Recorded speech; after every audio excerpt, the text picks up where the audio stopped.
And with me now in the studio is Ambassador Yevgen Korniychuk, the Ukrainian Ambassador to Israel. Ambassador, thank you so much for being with me. I'll note just some background here. More than 20 Ukrainian citizens were murdered since the October 7th attack and beyond. There are no Ukrainian citizens being held captive, hostage by Hamas at this moment inside Gaza. We're thankful about that, of course.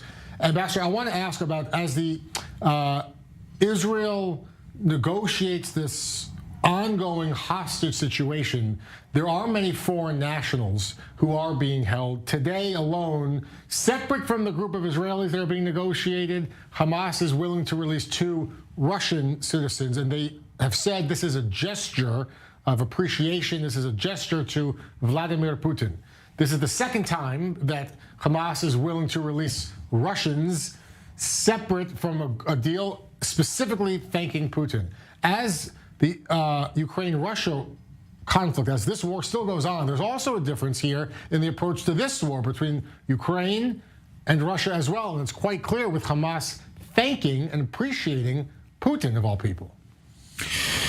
Yes, that's quite unfortunate, but I have to say, as I said many times, that we understand you guys more than anybody else, because of our nation is in war for the last 20 months. And unlike you that are fighting with the terrorist organization Hamas, we are fighting against the terrorist state, Russia. And the proximity of those two, Russia and Hamas, has been just described by you, saying that they are showing the gesture to release the hostages from Russia. We, as Do you the think embassy, that the world needs to take a lesson when you hear Hamas saying thank you to Putin, and we want to do this to express our appreciation to Putin? Should people scratch their heads and say, why is Hamas doing that? Why would... No, it is clear for me. This is, I mean, nothing is unusual because of they are cooperating quite substantially. Hamas have their representative office in Moscow for many years. You saw the Russian leaders has met with the Hamas recently, and you have seen the silence of the Russian leadership over the weeks since the war here has started. Okay.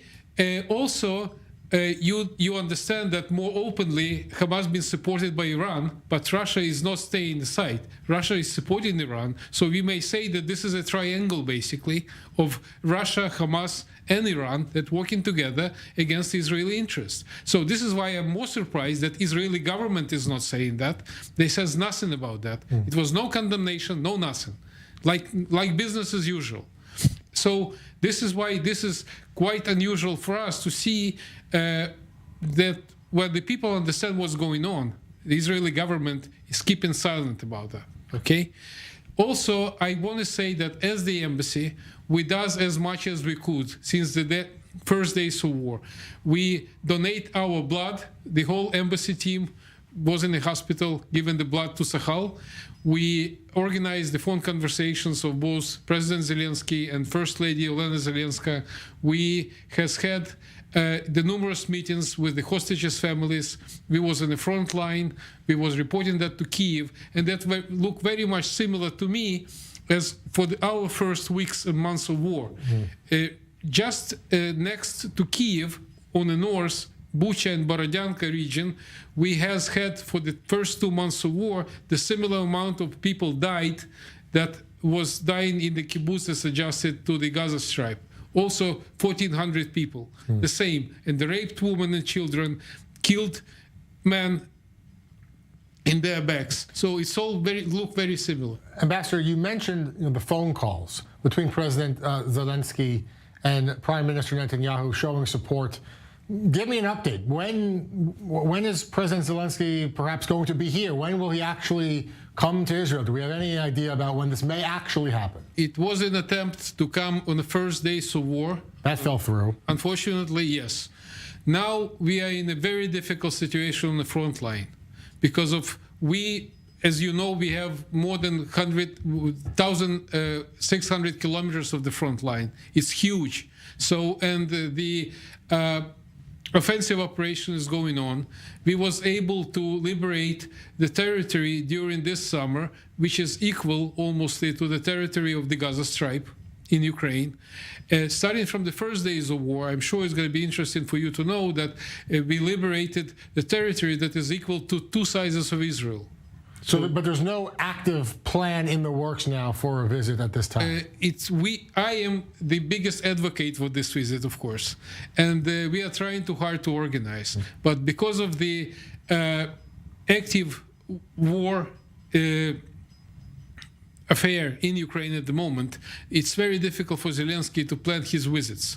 And normally he is not traveling just to one state. So he will, if he go and visit a few locations or a few states. Yeah. So hopefully next time when he is approaching to visit, he will be visiting Israel as well. Ambassador, I want to ask about in the United States, so many lawmakers now are tying support, both financial and militarily, to Ukraine, to the war between Israel and Hamas. When it comes to a weapons package and an aid package, we have many members of Congress saying that they're linking the support for Ukraine in its fight against Russia infiltration and Hamas infiltration. They're joining them together and using this as an opportunity to try and say enough is enough. We shouldn't. The taxpayers of America should stop funding these foreign fights. What's your reaction to when you hear, and you've heard this many times, that linking together of these conflicts as a reason for the U.S. to stop supporting altogether? I don't think it's a reason to stop. I think it's a reason just to think about both of those wars as the similar act, or just one act against 2 friendly states, against the evil. So this is how the President Biden presented it to the Congress, and I very much hope we will get the bipartisan support at the Congress for this initiative very soon. Are you worried that the longer the Ukraine-Russia conflict goes on, and now the Israel-Hamas conflict goes on, the Congress might grow weary of continued support? No, I think that the Congress is more or less united in both issues, and this is just a matter of time. And I do hope that this decision will be taken sooner rather than later. One more question for you. I want to note here that, in so many big world cities, we have seen horrible anti-Israel protests. They have not just been anti-Israel, they've been overtly anti-Semitic, anti-Jewish, but they were, in theory, about opposing the war and opposing Israeli policies.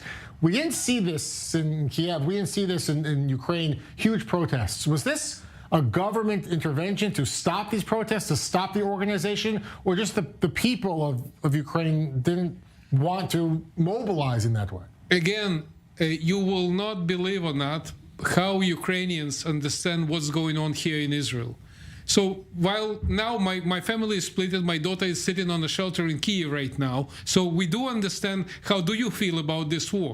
How come we can be anti-Semitic if we feel the same pain with you guys? So we don't have anti-Semitism. If you speak to rabbis that works in Ukraine, you speak to the Jewish community there, you will say that it's no anti-Semitism, nothing like that. Yeah. Well said. Ambassador, thank you so much for being with us in studio. Great to have you, Ambassador.